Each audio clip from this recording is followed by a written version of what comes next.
નમસ્કાર મિત્રો, સ્વાગત છે તમારું અમારી યુટ્યુબ ચેનલ ઉપર। રાજ્યમાં હવે વરસાદી માહોલમાં જમાવટ આવી છે, ત્યારે આગામી દિવસોમાં પણ સારા વરસાદની શક્યતા છે।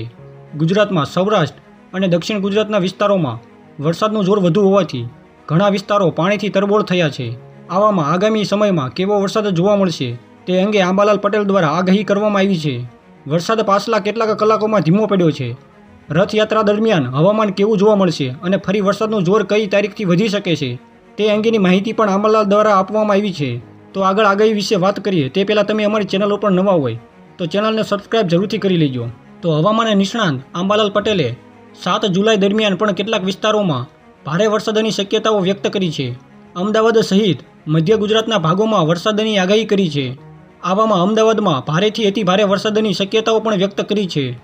આ સિવાય ગાંધીનગર, બનાસકાંઠા, પંચમહાલ તથા દક્ષિણ ગુજરાતના કેટલાક વિસ્તારોમાં ભારેથી અતિ ભારે વરસાદની શક્યતાઓ આંબાલાલ પટેલે વ્યક્ત કરી છે।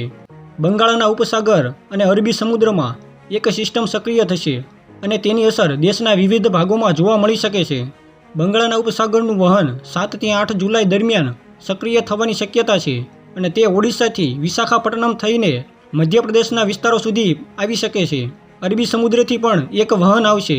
આ બે વહનના કારણે તારીખ 8 થી 14 દરમિયાન વરસાદ થવાની શક્યતા આંબાલાલ પટેલ દ્વારા વ્યક્ત કરવામાં આવી છે। વધુમાં આંબાલાલ જણાવે છે કે આ વખતે રથયાત્રાના દિવસે કેટલાક ભાગોમાં વાદળો આવવાની શક્યતા રહી છે, જેના કારણે કેટલાક ભાગોમાં છાંટા થવાની પણ શક્યતાઓ રહેલી છે। જોકે 22 તારીખ પછી બંગાળના ઉપસાગરમાં બનનાર વહનના કારણે દક્ષિણ ગુજરાત, સૌરાષ્ટ્ર અને રાજ્યના અન્ય ભાગોમાં ફરી ભારે વરસાદની શક્યતા રહેલી છે।